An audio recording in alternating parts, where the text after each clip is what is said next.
Hello, friends, and welcome to Pod Return to the Waking Sands.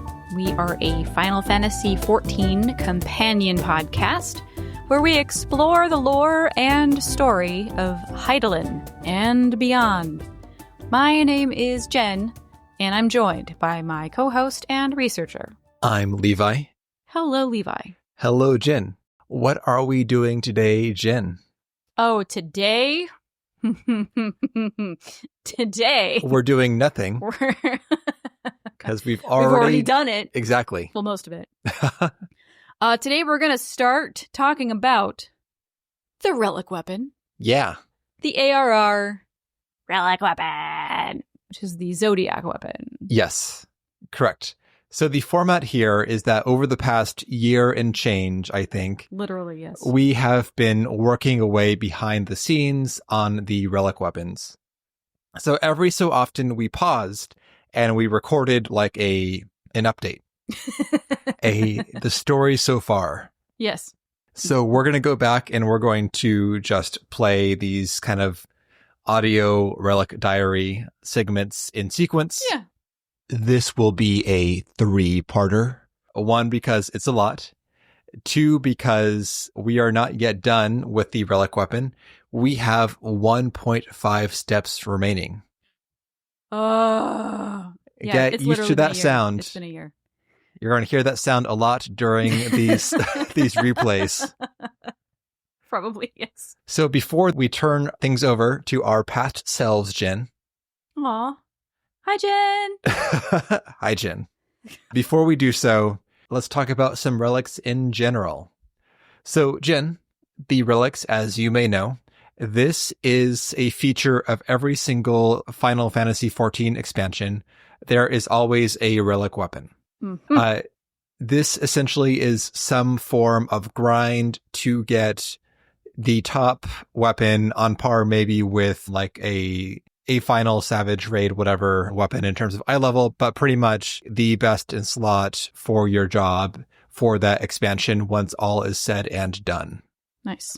These also require a lot of work. They're not especially hard, but they are laborious. Yes. Tedious. One might say. One might definitely say. They are never as bad as A Realm Reborn, as are many things. Why did we do A Realm Reborn first? Yeah, seriously. Why not do fucking Heaven's Ward first, Jen? Let's start with Heaven's Ward. Why not do Endwalker first? Oh, subvert some expectations. Yeah. That's the relics in a nutshell. We are doing, of course, for A Realm Reborn, the Zodiac Brave weapons, which are recreations of these legendary weapons of the past. We're going to make ourselves some modern day relics. With some help from our friends. Correct. Any other preamble, Jen? Let's just get into it. Okay, let's turn things over to ourselves. And now here's Jen.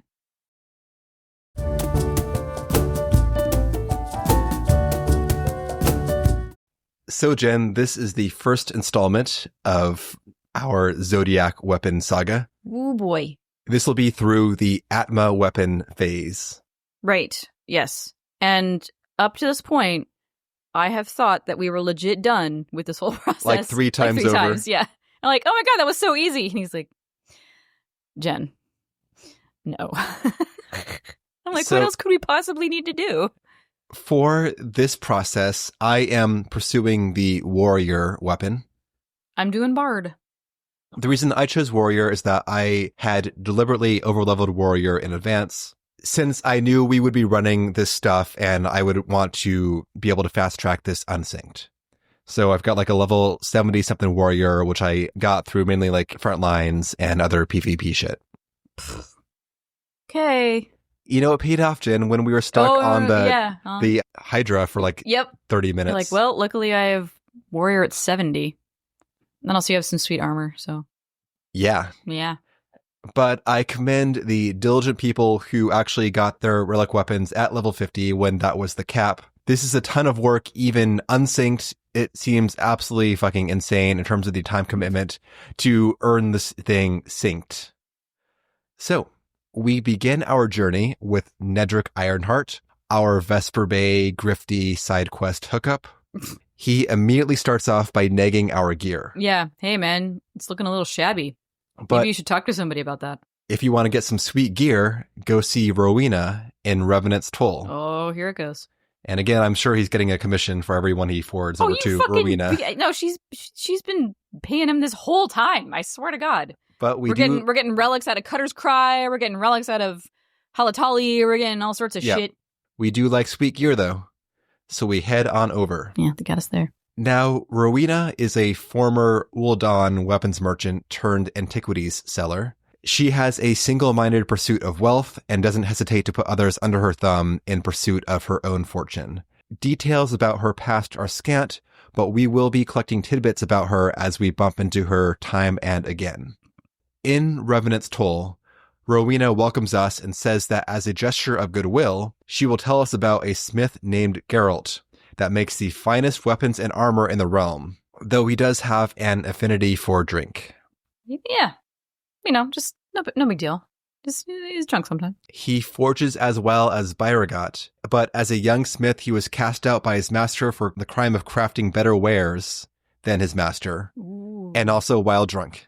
Nah, double insult. So her last contact with him was Geralt tearfully begging for coin because he had fallen on hard times, and he still owes Rowena for that coin. He's said to be in some North Shroud village called Hurstmill, and we get a little perk from Rowena too, a document that states the debts owed by Geralt to Rowena. Yeah, it works. And this begins the long and hallowed tradition of us leveraging Geralt into doing stuff he doesn't want to do because of his financial woes. And he's kind of lazy. Geralt, the very muscular, shirtless smith, is said to be the best weaponsmith in Eorzea. He has been for some time, but his star has fallen, and he makes his drinking issues well known. This drinking habit is what has him toiling away well beneath his skill level to pay off debts both small and large. So right now, his gimmick is to mend damaged kettles. Yep. It's all about those kettles. Hammering kettles. Every time we try and hassle him, he's like, I gotta work on these kettles. I gotta do all these kettles. Do you not see all the kettles? Nope. We find him hammering away in Hurstmill, and as predicted, he doesn't want anything to do with our relic restoration, but we show him Rowena's little note. He's like, I guess I do have an obligation. Okay. All right. It's kind of shitty, though, that we have to be like, hey, do this work for us or else. Geralt is actually very dark if you think about him, so let's not too much. Yeah. Yeah. Yeah. This now unlocks the first step of the relic weapon. We can now pick which job we want to pursue the weapon for. For every relic we want to forge, we must do every step over again, pretty much from scratch. So choose wisely. Despite his current workload, the kettles and such, we can expect nothing less than perfection from him.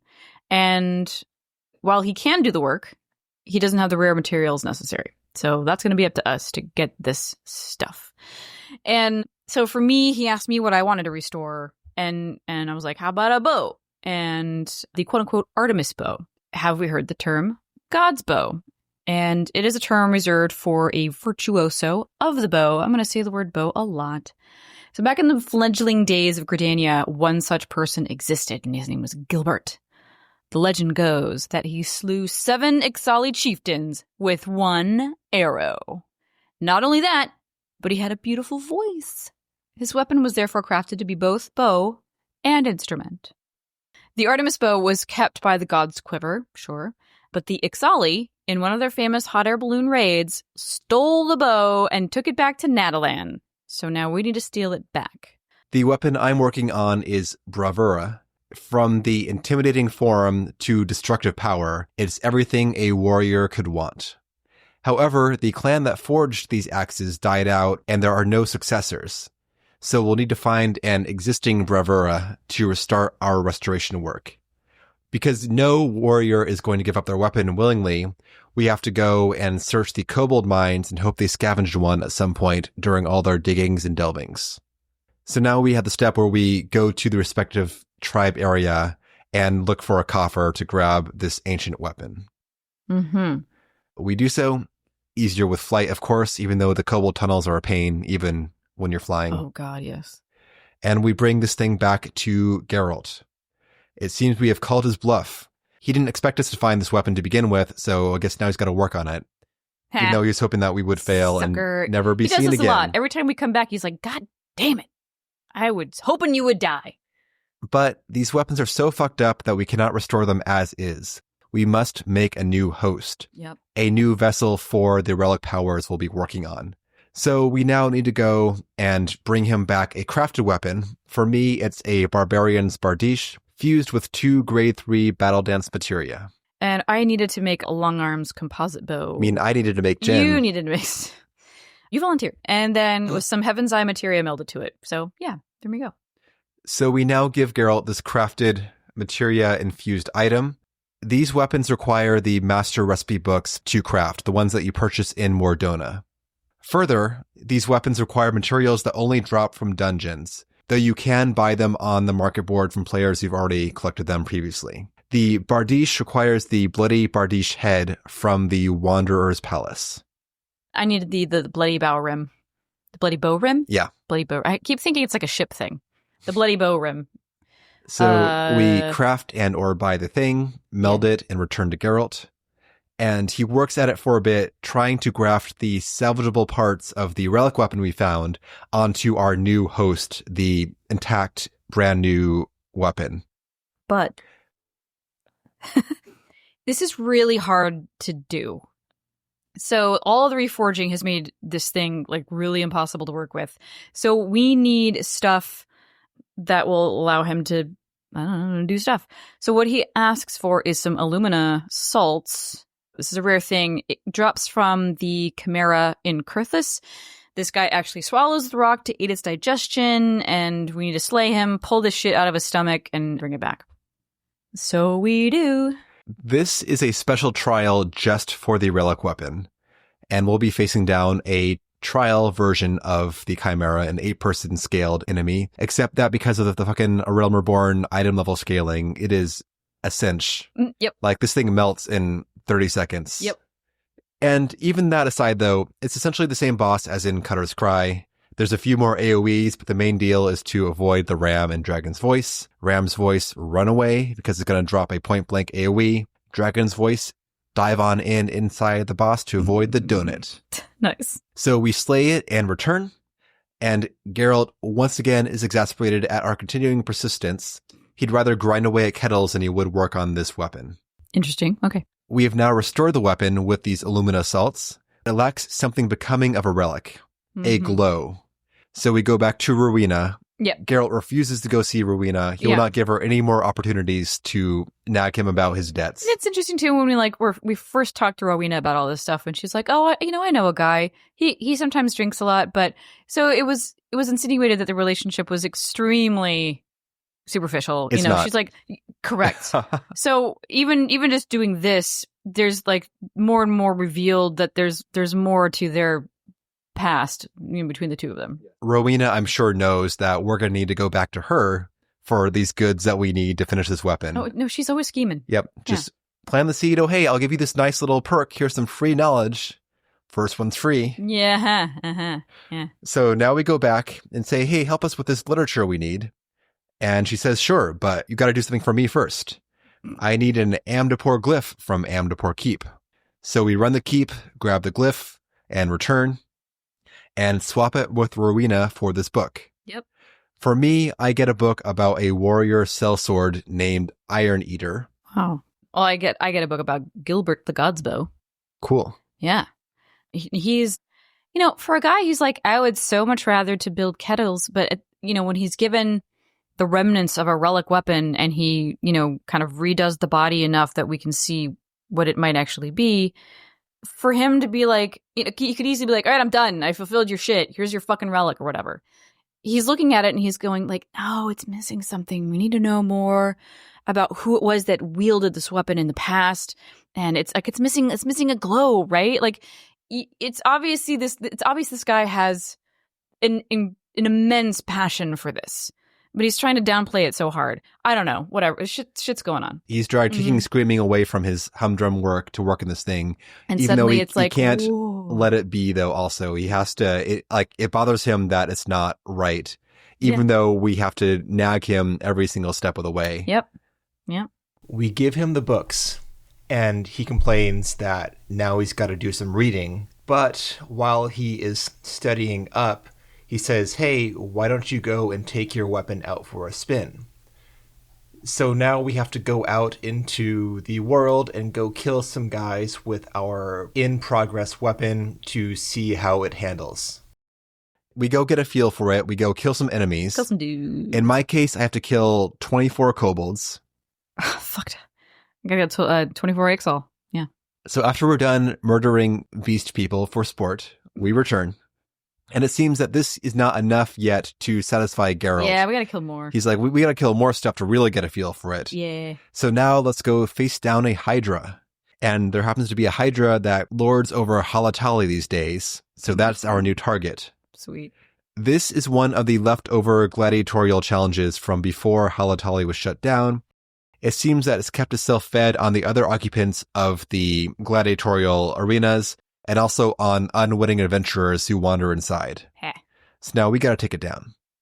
We do.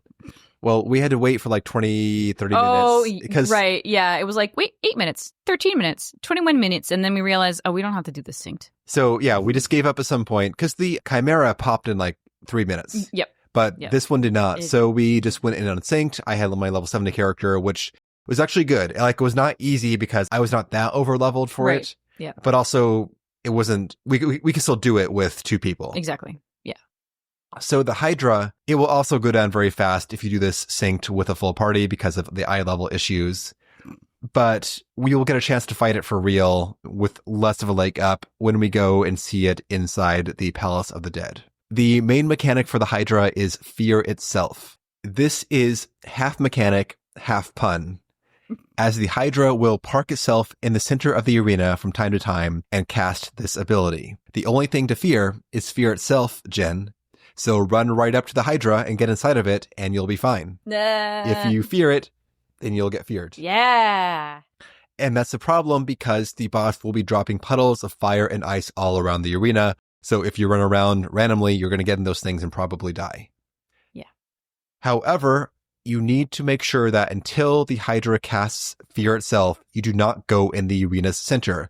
Because if you stand in the middle and drop a fire or ice puddle there, you have nowhere when to go. people need to go there for the fear itself mechanic, they'll be standing in your mistakes. So do not go in the middle against the Hydra until it is time to stack up for fear itself. Yeah, just run around the outside. That's it. That's the mechanic. Yeah. We defeat the Hydra and return to Geralt.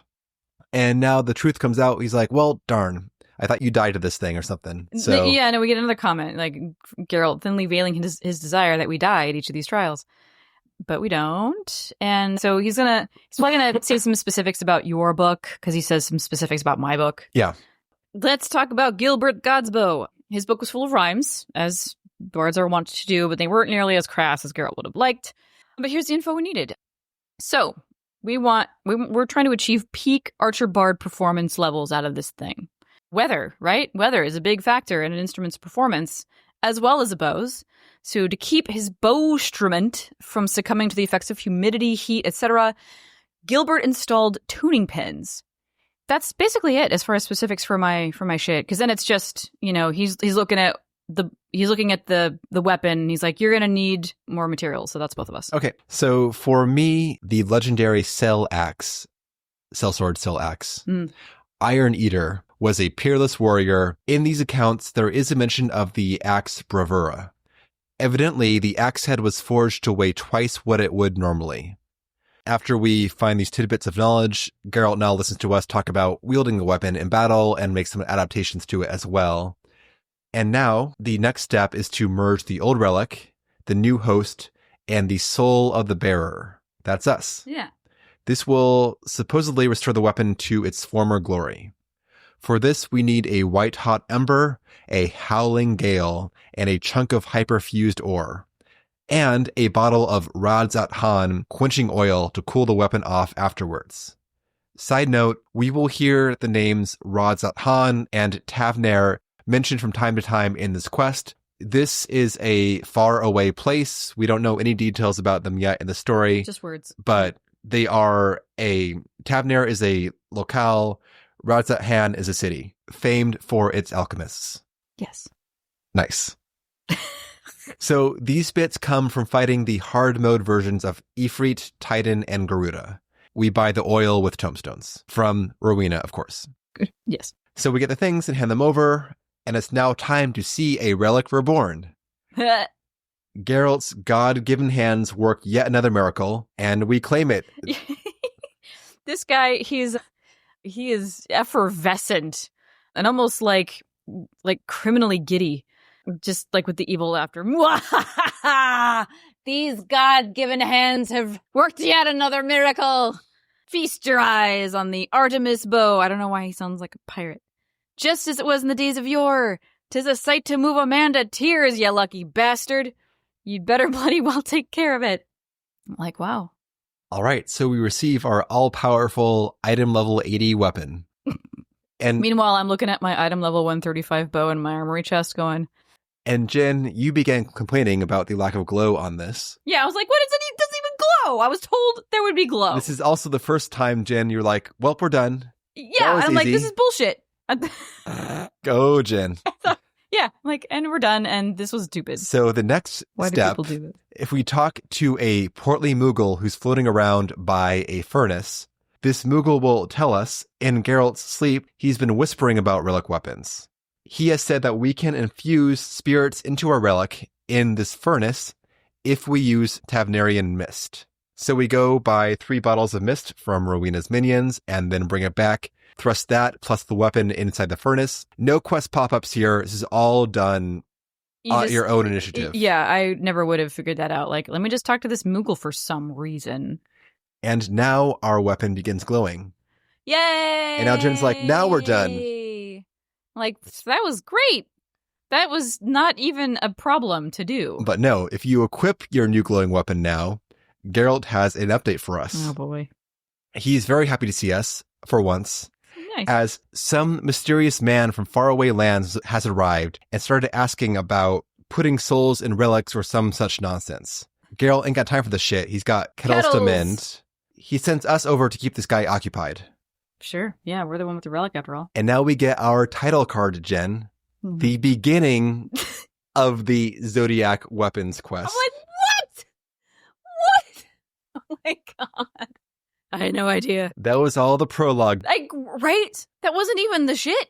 That wasn't even the shit. Now it's the beginning of the shit. God. So there's this guy. His name is Jelzan. He's an alchemist from Tavner. Yeah, he is a white robe-wearing, white-haired, bemonocled Hjor. Older guy. And he's like, you know what?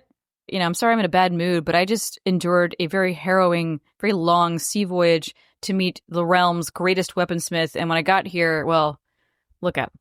So, yeah, but then he catches our weapon, right? He's like, oh, shit. Is that a relic weapon?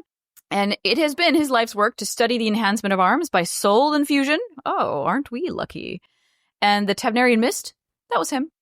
He invented it. He invented it. If we assist him in his Eorzean endeavors, he will furnish us with an even mightier relic. Like, whoa.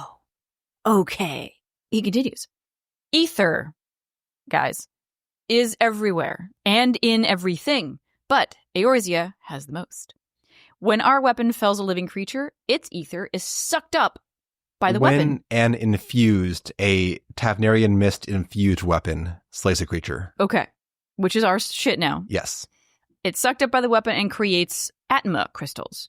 So the next step for our weapon is acquiring 12 different Atma crystals, which means 12 different foes, 12 different fates. So I gotta say, there's a lot of soul-sucking in this quest, which is just said matter of fact, but frankly, like, we are gathering dozens, if not hundreds, of souls from these creatures. It's pretty fucked up. Yeah, we're culling people to feed our weapon's power. Yes, it's some dark shit. It is satanic. So yeah, we need 12 different Atma crystals. They must come from different regions. And now here's the first real grind of the Relic Weapons quest. Atma crystals drop if we clear fates in 12 specific A Realm Reborn zones. while wielding our relic weapon.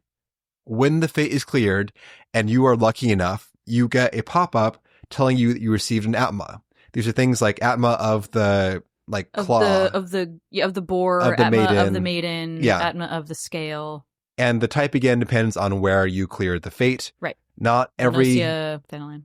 not even like the subzones. Like yeah, northern, eastern, etc. exactly.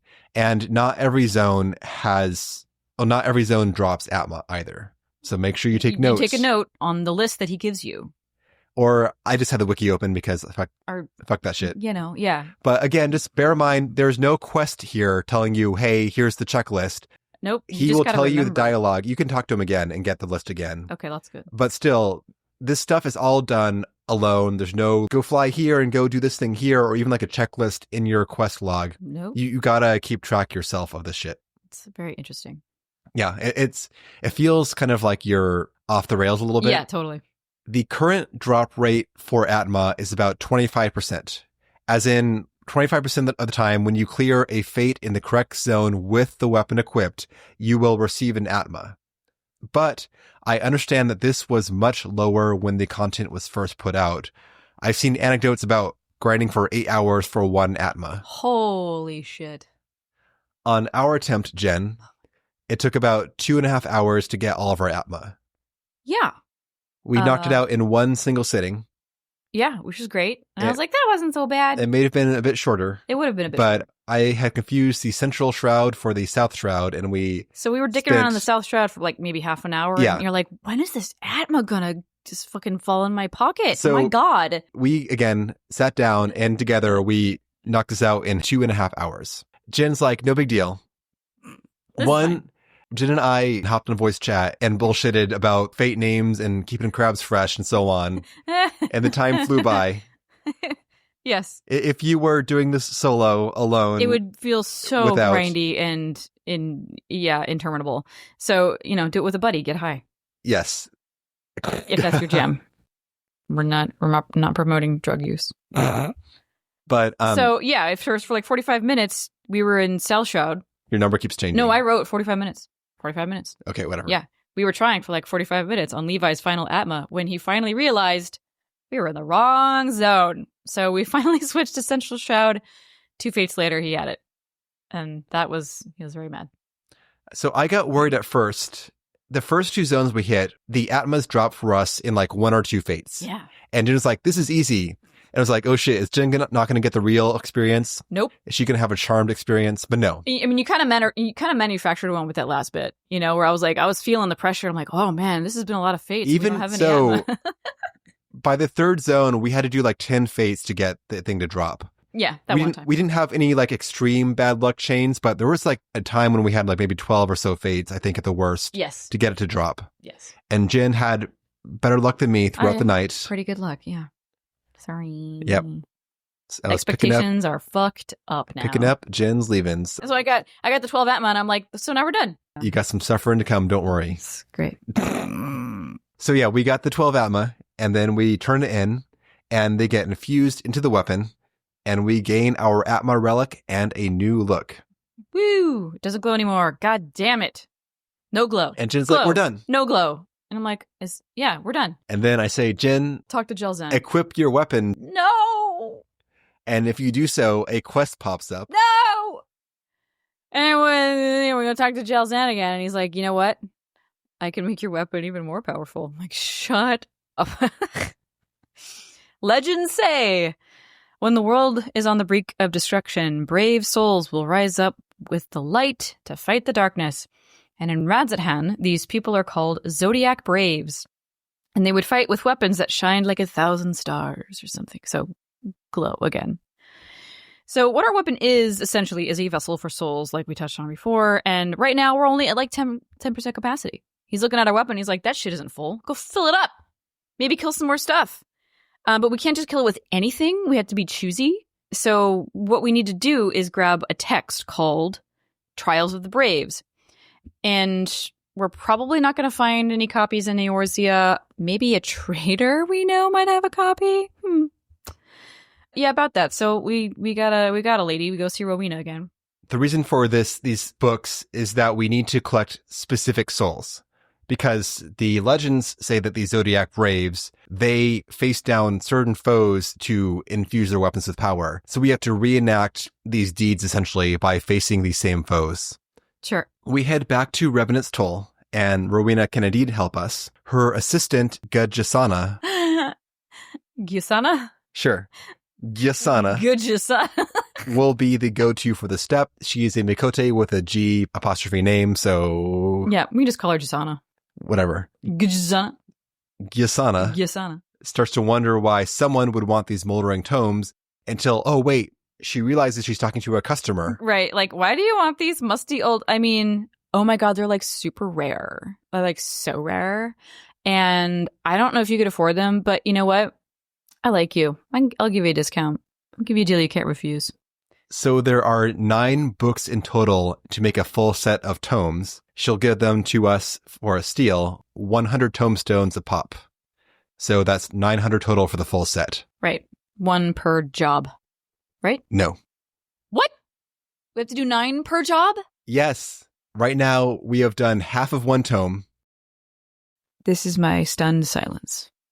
And that's the final step of the question. You're a liar. Nice. I can't believe it still isn't. Holy shit. Jin's learning. Oh my god. Okay. I love this dawning realization. So we're going to sign off here and we'll resume with the next installment. Yeah. So we'll see how Jin's feeling after having done 8.5 more of these tomes. Great. Looking forward to that future Jin. Yep.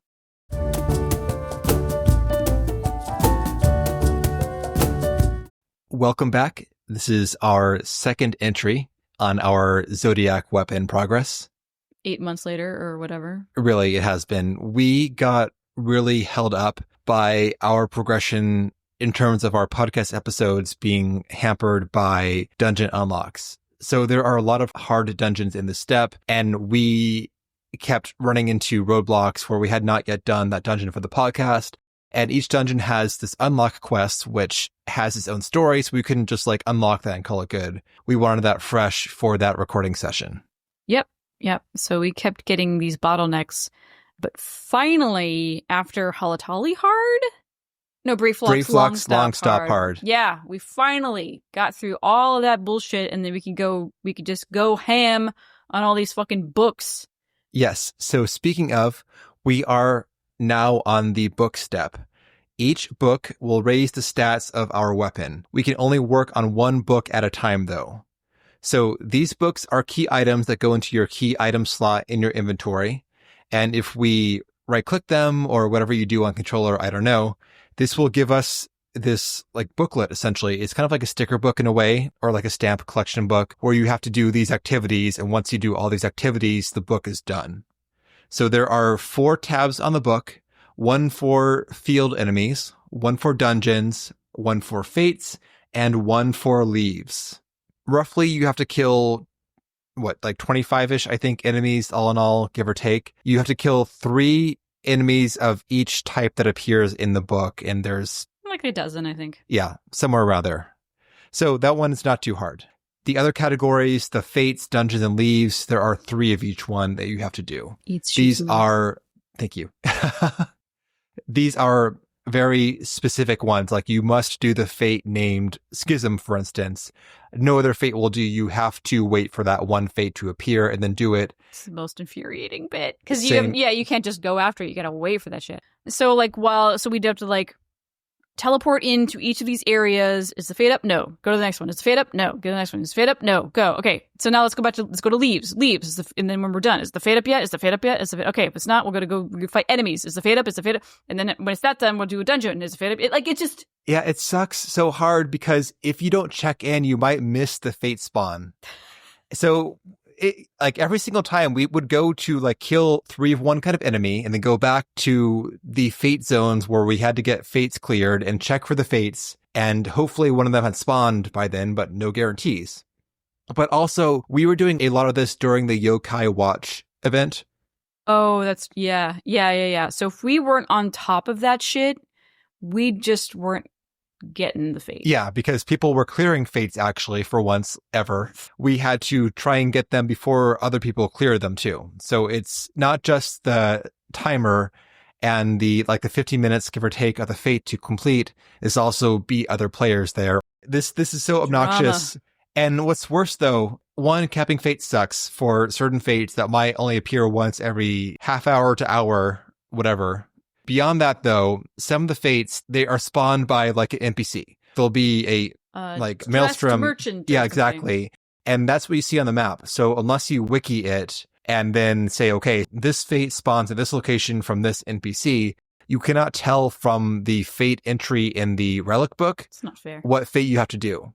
And also there are chain fates. Yeah. So you have to clear one fate to make this fate you need spawn. And also, there is one fate in particular. This happens in Upper La Noscia. This is a fate where you have to defend this caravan against a kobold attack. The kobolds will wreck that caravan in like a minute if you don't intervene. So you have to be there before the fate spawns to actually get on that fate. Otherwise, you'll miss it because fate will be lost by the NPC actions. It's good times. It is not good times. So the fates are the worst part of this category. We had to do 27 fates in all, well, only 3 at a time, as in 3 options at a given time, because, 9 books, etc. Yeah. Fuck fates. Everything else is fine. How are the leaves, Jen? Well, that's my second least favorite. Yeah, fates first. Leaves, I don't know. Leaves might actually win out as like the worst. The worst. You had far worse luck than I did with these, Jen. For some reason, yeah. So you go to the leave quest guy, and you're gonna look for the leave that you need, and so we were in a party together, so we could handle this stuff, and more times than not, he would have the leave active in his list of available leaves, and when I go check the same dude, I did not, so I'd have to do one of the other leaves so that I could free a slot so the one that I needed could repopulate. And in Mordona in particular, the leaves are especially frustrating because they are a kill as many dudes in the time allotted, but you only have to kill 3 dudes. Beyond that, they don't care. You just have to sit there for 3.5 solid minutes while the timer goes down. And you don't have literally, if you check off all the dudes, the mobs on the list that you need to kill, you don't have to do anything else. So you just stand there waiting for the timer to go down. It's not like you kill all the dudes on the list and the quest is like, oh yeah, you did it. Look at that. You did it in 30 seconds. Amazing. Good job. No, they make you sit there the entire time doing jack shit. Unless you need 125 XP for per enemy desperately for some reason, you don't, then there's no reason for you to run around killing people unless it occupies your mind. That's fine. But otherwise, I'm just sitting there I guess I'll go to the bathroom or whatever. So dumb. So I have to do that before I can unlock the actual leave that I have to do. And then the odds are that I'll have to do this same bullshit all over again where we sit around for 5 minutes doing nothing, waiting for the timer to go down. That was the most infuriating shit. So that brand of leave, most infuriating shit. And then also the fact that somehow, we very rarely both had the leave that we needed up at the same time. I would have to pick something else, clear it, so the one that I needed would pop. Ugh. It really doesn't, most of them don't take that much time. No. They're very easy. But it's just, I don't know. It's the most infuriating. There's also thing. some dumbass leaves where you have to /poke enemies or whatever. Poke them to see if they have second worst crystals in them. Which is a weird, it didn't really even work that way. It's you kill, so you've got 2 mobs that you have to deal with, let's say an ice sprite and an ogre or something. And so you kill an ice sprite, you get some kind of ice shard thing that you have as a key item now. And you're okay, so now that you have these crystals, fight the ogres or literally fight anybody that responds to a poke emote. So you're going to walk up to everybody and poke them and they'll be like, the ogre does not respond. But then you fight him and then suddenly the thing that needs to happen happens. I don't understand. It's so convoluted. It's beyond what needs to happen. If I could just get the ice shards and then that would allow me to fight the ogres effectively. That's enough for me. I don't need to poke, Have somebody be like, what the fuck, man? I'm like, aha, you responded. Now I have to fight you. That makes no sense. But we had to do it. Then there are also the ones where you have to /beckon something from 10 feet away and then run 10 more feet and /beckon again. Yeah, escort them to safety 15 feet at a time. I'm so glad that they ditched leaves after A Realm Reborn because these mechanics suck. But that said, though, Jen, I do think, honestly, the outdoor spaces are underutilized. There are these gorgeous areas in this game which you only use for fates and leaves, both of which suck mechanically. Yeah. But if they made leaves actually like a challenge, you know, where you had to actually get a group of people and like coordinate... Maps. Well, maps are not a challenge. Maps are... They can be. I'd call it debatable. Anyway, so I'm saying, though, that I think that there would be a place for leaves in this game if they were made to be good.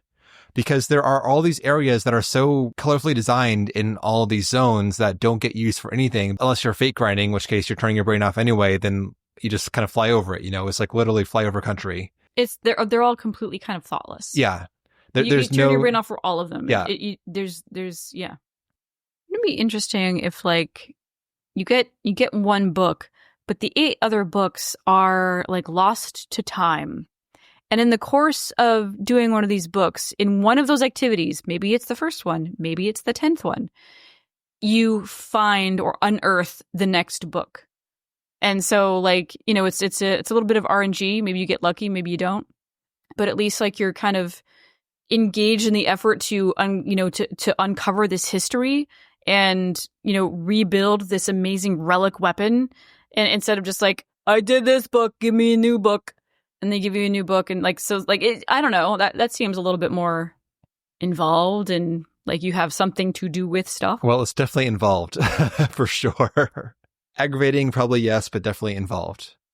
And the dungeons, though, aside from our issues with just not being able to unlock it because of our self-imposed podcast limitation, those were fine. Just unsync them, run them, done so in 5 minutes. What, the dungeons? Yeah. Oh, yeah, we just barreled through those like a hot knife through butter. Yeah. Or rather, you did. That's because I had overleveled a character specifically for this undertaking. Yeah, I was just there. I didn't have to do shit. So that is the book step. We do 9 books. And then, Jen, once we finish number 9, you were like, all right. So now we're done. So I obviously haven't done relic stuff before. So I very much believe that this is the end of it. And I think Levi is bullshitting me because that's what he likes to do so that he can see me get mad and then pull the rug out from underneath me or whatever. So I still don't know. I don't know if he's fucking with me or if there's still yet more shit to do for this thing. We'll find out Jen's thoughts next time. We will.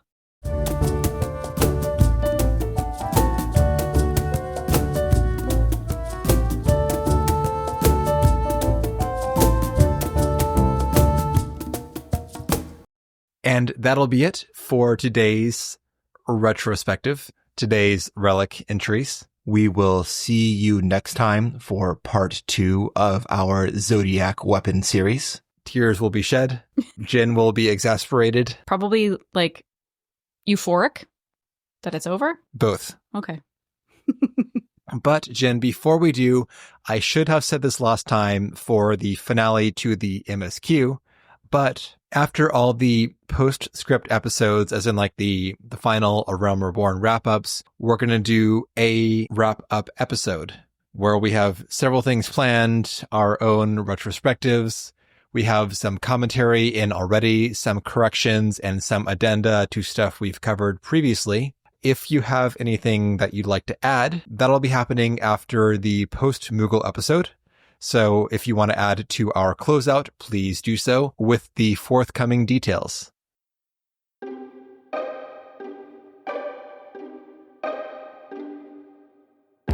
And that will do it for today's episode. Thank you all so much for listening and for trying and failing to beat our Aurum Vale record of like 208, whatever that was. Yeah, come at us.